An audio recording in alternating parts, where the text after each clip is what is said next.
Hello everyone. RRB JE 2026 civil, electrical, mechanical, EC, CS, IT और साथ ही साथ में केमिकल के करीब करीब 8 लाख बच्चे इस देश के फॉर्म भरेंगे। और अगर हम ये बात करते हैं फॉर्म भरने के पहले, अगर शायद हमें ये पता चल जाए कि हमें कौन कौन से अपने ऐसे डॉक्यूमेंट्स हैं जिन्हें रेडी रखना है, कौन कौन सी ऐसी बातें हैं जिन्हें ध्यान रखना है और कौन कौन सी ऐसी चीजें हैं जिनके बारे में हमें यह पता होना चाहिए कि कहीं आगे जाके हमारा फॉर्म रिजेक्ट ना हो जाए। पिछले 10 सालों में मैंने यह देखा है कि जब बच्चा फॉर्म भरता है तो पूरे 1 महीने तक मेजॉरिटी बच्चा जो रहता है वो पैनिक रहता है, केवल इसीलिए सर मेरे साथ ये इशू है, सर मेरा आधार कार्ड में नाम गलत है, सर मम्मी का नाम गलत है, सर मम्मी का नाम इसमें गलत है, सर यहां पर ऐसा है, कास्ट सर्टिफिकेट ऐसा है, ओबीसी के सर्टिफिकेट की ये डेट नहीं है। इसीलिए इन सभी गलतियों को और इन सभी परेशानियों को सुनने के बाद इस बार साल 2025 में मैंने सोचा क्यों ना आप लोगों के लिए एग्जाम फॉर्म की फिलिंग डेट से ही पहले मैं आपको वो सारी बातें बता दूं जो ताकि आप उस पूरे महीने के अंदर आपको किसी तरीके की दिक्कत ना हो। इस वीडियो को पूरा एंड तक देखिएगा। ये वीडियो उन हर बच्चे के लिए है जिसने पहले आरआरबी जेई का फॉर्म भरा हो या हो सकता है ऐसा कैंडिडेट जो इस बार पहली बार आरआरबी जेई 2026 के अंदर अपना फॉर्म भरने जा रहा है। खास करके जितने भी कैटेगरी कैंडिडेट्स हैं, चाहे वो एससी कैटेगरी हो, एसटी कैटेगरी हो, ईडब्ल्यूएस हो, ओबीसी हो, फिजिकली हैंडीकैप्ड हो, इकोनॉमिकल वीकर सेक्शन हो, उनके लिए भी ये वीडियो बहुत ज्यादा इंपॉर्टेंट हो जाती है। तो चलिए आज इस वीडियो के अंदर हम समझेंगे कि हमें किन किन चीजों का ध्यान रखना है और कौन कौन सी ऐसी चीजें हैं जिसको हम अभी से ही बनवा के रख लेते हैं या अभी से ही उस पर वर्कआउट कर लेते हैं। तो सबसे पहले अगर हम यहां पे बात करेंगे, आपने रिसेंटली देखा होगा कि आरआरबी की अपनी एक नई वेबसाइट बन गई है।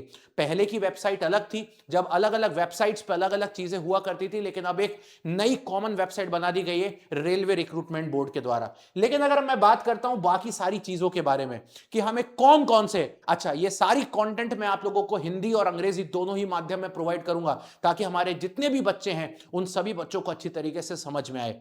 तो आज हम बात करेंगे required document in crucial date, कौन कौन से आवश्यक डॉक्यूमेंट हमारे पास होने चाहिए और क्या हमारे पास महत्वपूर्ण तिथियां रहने वाली हैं। अगर मैं आरआरबी जेई की बात करता हूं तो आरआरबी जेई के बारे में आपको यह बात पता है कि आपका आरआरबी का जो जेई का 2026 का नोटिफिकेशन है, ये आप लोगों को आजादी वाले दिन मतलब इंडिपेंडेंस डे के आसपास 14 अगस्त को आप लोगों को देखने को मिल जाएगा। और इसी 14 अगस्त से आप लोगों की यहां पर फॉर्म भी फिलिंग स्टार्ट होने वाली है। फॉर्म फिलिंग स्टार्ट होने के बाद एक बच्चे के मन में यही आता है कि उसका कहीं फॉर्म गलत फिल ना हो जाए, क्योंकि जब गलत फॉर्म फिल होता है तभी इशू क्रिएट होता है। चलिए आज समझते हैं कि आपका फॉर्म पूरी तरीके से, मैं इस बार अपनी रिस्पॉन्सिबिलिटी लेता हूं, अगर आपने मेरी ये वीडियो देखी है तो मैं रिस्पॉन्सिबिलिटी लेता हूं कि मैं आपका एक भी स्टूडेंट का फॉर्म गलत होने नहीं दूंगा। हाथ पकड़ के आपका फॉर्म मैं खुद फिल कराऊंगा। 14 अगस्त से जब हमारी फॉर्म फिलिंग स्टार्ट होती है तो फॉर्म फिलिंग की जो लास्ट डेट इस बार रखी गई है वो 13 सितंबर है और ये डेट किसी भी सिचुएशन में आगे शिफ्ट नहीं होने वाली है। तो हमारे दिमाग में 14 अगस्त से ज्यादा इंपॉर्टेंट होना चाहिए 13 सितंबर।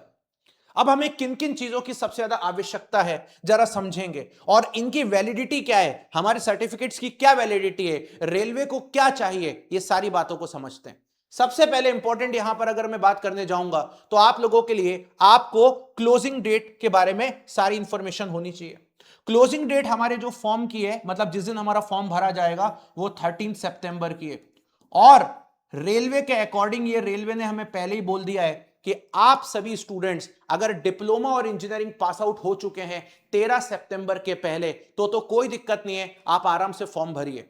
लेकिन अगर मान लीजिए आप में से कोई ऐसा कैंडिडेट जो 2026 में 13 सितंबर तक पास ही नहीं हो पाया या फिर उसकी डिग्री उसके पास नहीं है या डिप्लोमा सर्टिफिकेट नहीं है, तो शायद वो बच्चा एलिजिबल नहीं रहेगा। तो ऐसे सभी स्टूडेंट्स जिनकी डिग्री, डिप्लोमा या आपका सब कुछ 13 सितंबर तक अगर कंप्लीट है तो ही आप एलिजिबल हैं। अगर उसके बाद आपको मिलने वाला हो तो आप आरआरबी जेई का फॉर्म फिल नहीं करेंगे। हां, आप यह भी कर सकते हैं कि अगर आपका डिग्री डिप्लोमा बाद में मिल रहा है बट आपका फाइनल रिजल्ट आ चुका है तो भी आप फॉर्म फिल कर सकते हैं अपने फाइनल रिजल्ट के बेसिस पे। इसके अलावा बात करते हैं सबसे पहले ओबीसी कैंडिडेट्स के लिए। आप सभी को पता है कि अदर बैकवर्ड क्लासेस के जितने भी कैंडिडेट्स होते हैं उनको नॉन क्रीमी लेयर का अपना कास्ट सर्टिफिकेट बनवाना पड़ता है। हमारे देश में बहुत सारी जातियां, बहुत सारे कास्ट ऐसी हैं जो ओबीसी कैटेगरी में आती हैं अलग अलग स्टेट के अंदर, लेकिन उन्हीं में से कुछ कास्ट ऐसी होती हैं जो स्टेट के अंदर तो आती हैं लेकिन सेंट्रल गवर्नमेंट की लिस्ट में नहीं आती। और अगर आपकी कास्ट सेंट्रल गवर्नमेंट की लिस्ट में नहीं आती तो आपको ओबीसी का रिजर्वेशन, एज रिलैक्सेशन का बेनिफिट नहीं मिलता। तो पहले तो आपको यह पता होना चाहिए कि अगर आप ओबीसी कैंडिडेट हैं तो आपकी जो कास्ट है वो ओबीसी की सेंट्रल लिस्ट में आती है या नहीं। और अगर आपको यह पता है कि हां वो सेंट्रल लिस्ट में आती है तो आपको ओबीसी का सर्टिफिकेट इस करंट फाइनेंशियल ईयर की वैलिडिटी के पहले का होना चाहिए। मतलब 13 सितंबर को आपका सर्टिफिकेट जो है वो वैलिड होना चाहिए, तभी आप फॉर्म भर सकते हैं। सर मेरा सर्टिफिकेट वैलिड क्यों होगा? ओबीसी सर्टिफिकेट के लिए 3 साल की वैलिडिटी मिलती है। कब? जब आप स्टेट के लिए अप्लाई करते हैं, जब आप अपनी स्टेट गवर्नमेंट से बनवाते हैं। लेकिन जब ओबीसी का सर्टिफिकेट ही सेंट्रल गवर्नमेंट यानी कि सेंट्रल के फॉर्मेट में बनता है जो आरआरबी को चाहिए, ये आपकी इसकी वैलिडिटी सिर्फ 1 ईयर की होती है। इसका मतलब ये हो गया कि अगर आपका सर्टिफिकेट पिछले साल के 13 सितंबर से पहले का बना हुआ है तो उसकी वैलिडिटी ऑलरेडी एंड हो चुकी है। लेकिन अगर आपका सर्टिफिकेट अभी हाल फिलहाल में बना है, 1 महीने पहले, 2 महीने पहले या 3 महीने पहले, या अगर आपका नहीं भी है तो मैं आपको बोलूंगा अभी आप अपना सर्टिफिकेट बनवा लीजिए और साथ ही साथ में उसकी वैलिडिटी 13 सितंबर के नीचे वैलिड रहना चाहिए। कुल मिला के आपकी फॉर्म की फिलिंग डेट लास्ट है 13 सितंबर, उस दिन तक आपका सर्टिफिकेट वैलिड होना चाहिए। उस दिन इनवैलिड सर्टिफिकेट आप लेकर के नहीं चढ़ेंगे। और इसकी वैलिडिटी की गणना आप लास्ट एग्जाम डेट से 1 साल पहले की कर लीजिए। अगर लास्ट एग्जाम डेट के 1 साल पहले के पहले अगर ये सर्टिफिकेट बना होगा तो ये वैलिड नहीं माना जाएगा। इसके बाद आता है ईडब्ल्यूएस सर्टिफिकेट। आपको ये बात पता होगा जितने भी ईडब्ल्यूएस कैंडिडेट्स हैं इनके साथ भी इशू यह है कि यहां पर सर्टिफिकेट की वैलिडिटी भी 1 ईयर की होती है। लेकिन यहां पर एक दूसरा गेम चलता है। दूसरा गेम यह चलता है कि इस साल की, मतलब पहले वाले फाइनेंशियल ईयर की इनकम के बेस पे आप अगले साल के लिए एलिजिबल होते हो। तो अगर आप इस फाइनेंशियल ईयर की इनकम के बेस पे आप अगले साल एलिजिबल होगे तो जिन स्टूडेंट्स के पास वैलिड ईडब्ल्यूएस सर्टिफिकेट है वही स्टूडेंट यहां पे फॉर्म भरें। अदरवाइज आप अपने नियरेस्ट जहां से भी फॉर्म भरता है अभी अपना ईडब्ल्यूएस सर्टिफिकेट भी बनवा लेंगे तो कोई दिक्कत नहीं है। Same for OBC, same for EWS, आप अपना सर्टिफिकेट अभी भी बनवा सकते हैं। ज्यादा समय नहीं लगता है, नियरेस्ट जाइए और तुरंत अपना बनवा के रखिए अगर आप इसका बेनिफिट लेना चाहते हैं। इसके बाद एससी एंड एसटी कैंडिडेट जितने भी होते हैं उनके लिए इस तरीके की कोई लिमिट नहीं है, बट हां आपका सर्टिफिकेट सेंट्रल गवर्नमेंट के फॉर्मेट में होना चाहिए। अदरवाइज यहां पर क्रूशियल डेट जैसा कुछ नहीं होता लाइफ में। अगर आपका एक बार भी एससी एंड एसटी का सर्टिफिकेट बना हुआ है तो it is valid in India through out any year.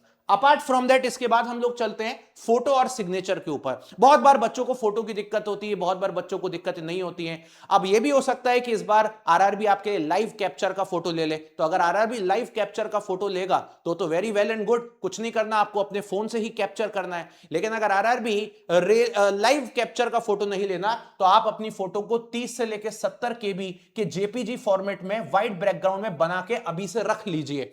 किसी भी नियरेस्ट कैफे पे जाइए और उनको बोलिए 30 से 70 केबी की मेरी एक फोटो मेरे पास रख दीजिए। इसी के साथ सिग्नेचर भी आप अपना 30 से लेकर 70 केबी का बनवा के रख लीजिए रनिंग हैंडराइटिंग में।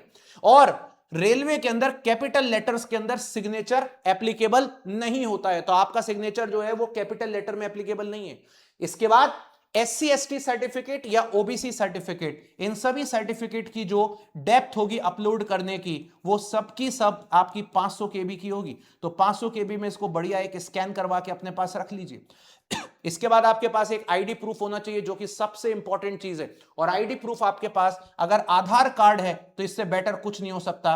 रेलवे में आप आधार कार्ड से भी लॉग इन कर सकते हैं, लेकिन आधार कार्ड एक ऐसी चीज है जिसपे सारा डेटा अगर आपका सही लिखा है तो ही आप आधार कार्ड के माध्यम से आगे बढ़ेंगे। अगर आपका आधार कार्ड पे डेटा कुछ मिसमैच है तो आप आधार कार्ड की जगह किसी और डॉक्यूमेंट को अपना हथियार बनाइए ताकि बाद में चल के आपको परेशानी ना हो।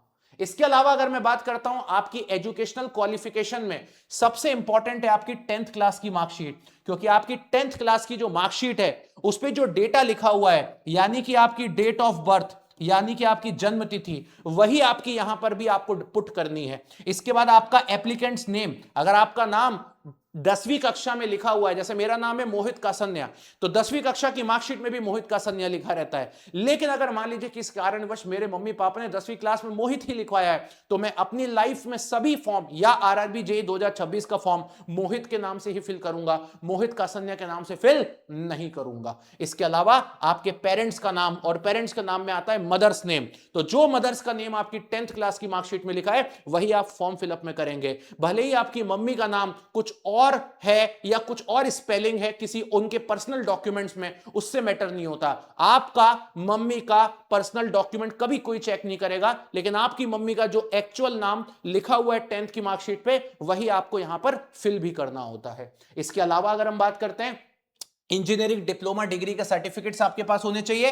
13 सितंबर के पहले तक आपके पास डिग्री होना चाहिए, डिप्लोमा होना चाहिए, या फिर फाइनल सेमेस्टर की मार्कशीट भी अगर आपकी आ गई है तो भी कोई दिक्कत नहीं, आप उसके बेसिस पे अपना फॉर्म फिल कर सकते हैं। कैटेगरी सर्टिफिकेट के बारे में हमने पहले ही बताया है कि आपका SC ST सर्टिफिकेट आपका तहसीलदार या DM से आपके पास साइंड होना चाहिए, ताकि आप एज रिलैक्सेशन देख लें। और रेलवे आपको पास भी प्रोवाइड करता है, जो ट्रेवल पास होता है, ताकि आप फ्री में पेपर देने जा पाएंगे। इसके बाद OBC वाले बच्चे जितने हैं उनको मैं अपना सर्टिफिकेट बता दूंगा अभी, EWS वाले बच्चे हैं उनको भी मैं अपना सर्टिफिकेट अभी बता दूंगा, मतलब कि आपको किस फॉर्मेट में अपना सर्टिफिकेट चाहिए। अब इस फॉर्मेट को जरा समझ लेते हैं कि रेलवे का ये फॉर्मेट जो है वो एग्जैक्टली है क्या। तो अगर मैं रेलवे के फॉर्मेट के बारे में बात करता हूं तो आप देखेंगे रेलवे का जो फॉर्मेट हमारे पास अवेलेबल है वो कुछ इस प्रकार से हमको देखने को मिलता है। So this is the format of railway. सबसे पहले आप देखेंगे ये हमारे पास EWS का सर्टिफिकेट है, और EWS में गवर्नमेंट ऑफ करके इस तरीके से ये मेंशन किया जाता है, यहां साफ साफ लिखा रहता है ये कौन से वैलिड कब तक के लिए है, और ये सारी चीजें यहां पर मेंशन की जाती है। So this is the format of EWS।